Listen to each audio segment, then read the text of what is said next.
Numa mineradora, o trabalho não seria possível sem o recurso mais valioso de todos, as pessoas. Para que todas as áreas se entendam, é importante manter uma comunicação clara e eficiente. Só assim o serviço pode ser feito com qualidade e segurança.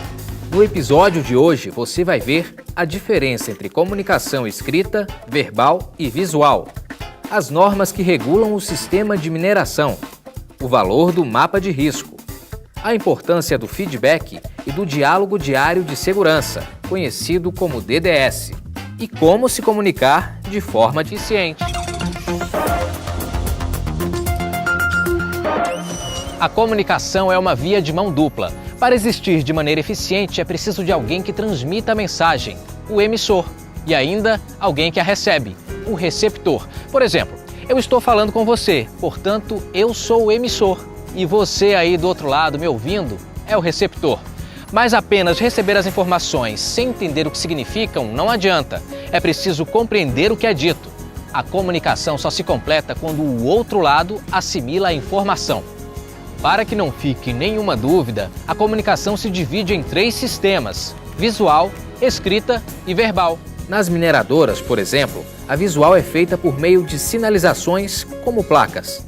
Você precisa delas para saber o sentido da via, se pode ou não estacionar ou ultrapassar, se existe voltagem, entre outros. Por causa da sua importância, elas devem ser mantidas em perfeito estado de limpeza e preservação. Já a escrita está presente no quadro de avisos, nos comunicados internos da empresa e nos manuais de instrução, por exemplo. Há ainda a comunicação verbal, que é a mais difundida no dia a dia. Ela é tão importante que interliga todos os setores da mina. A comunicação verbal também é regida pelas normas regulamentadoras de mineração.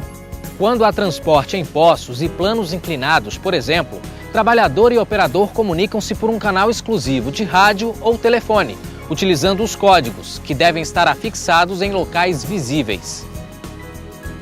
Para organizar tudo isso, uma boa prática é ter uma equipe de especialistas em segurança do trabalho e comunicação, que deve se juntar para elaborar um plano de ação específico e padronizado.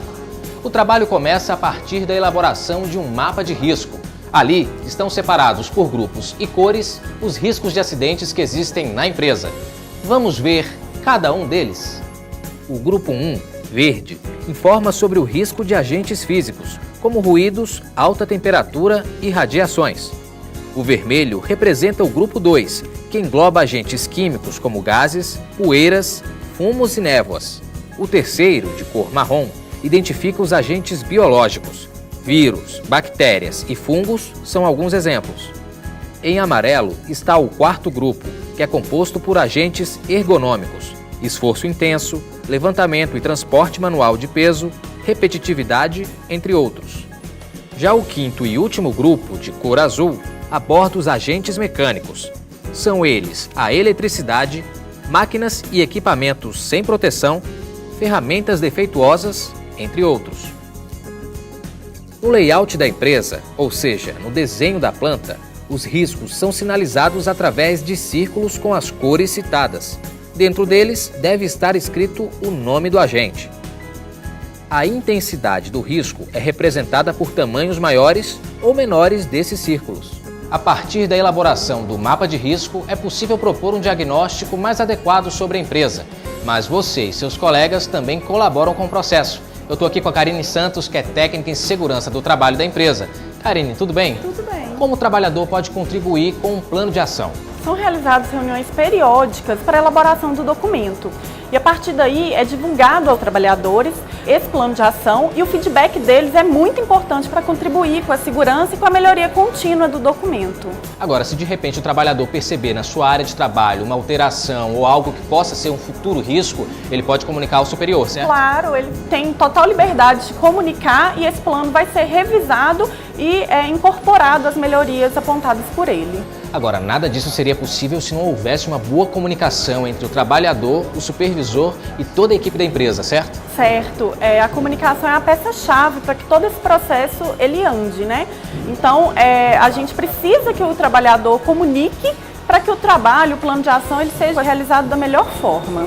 Porque se ele encontrou um problema, para esse problema ser solucionado, tem que haver uma comunicação. Tem que haver uma comunicação, senão o problema fica parado, né? Não há solução de problema se não houver comunicação. Tudo claro, pensando sempre na segurança do trabalhador. Claro, voltado sempre para a segurança do trabalhador. Além disso tudo, é importante passar para o trabalhador diariamente as informações sobre a importância da segurança do trabalho aqui dentro. Isso pode ser feito por meio do Diálogo Diário de Segurança do Trabalho, ou DDS, que é uma boa prática promovida pela empresa. Nesses encontros, os trabalhadores são informados sobre as ações de SST que vêm sendo realizadas. Os assuntos abordam qualidade de vida, proteção e, claro, segurança e saúde. No caso da mineradora não possuir códigos de sinais padronizados, os trabalhadores devem usar códigos de sinais básicos, sonoros e luminosos. Esses toques indicam ações como parar, subir, descer, entrada ou saída de pessoas, velocidade, chegada de pessoas e emergência.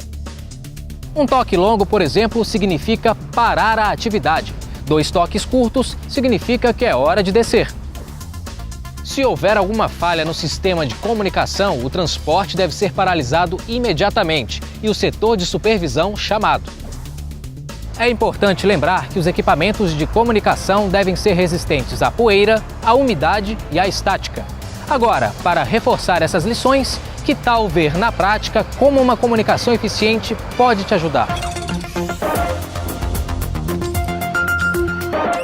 Vamos supor que você esteja realizando uma atividade de perfuração e percebe que a broca está emperrada numa rocha. Caso seja um problema simples, estabeleça contato com o mecânico pelo canal de manutenção no rádio. Diga a ele, de forma clara e direta, qual o problema. Muitas vezes, as atividades aqui dentro são sensíveis e exigem a rápida comunicação. Por exemplo, a construção ou reforma de um túnel. Nesse caso, além da instalação de placas que informem os equipamentos obrigatórios e os possíveis riscos do local, a comunicação entre trabalhadores e base deve ser contínua. Para isso, o grupo que está se comunicando ativa a função de emergência no rádio. Assim, com um simples toque no aparelho, o trabalhador comunica à base uma situação de emergência. Hoje você viu a importância da comunicação visual, escrita e verbal para a sua segurança. Como se realiza a leitura do mapa de risco, a importância do DDS e o sistema de comunicação em códigos.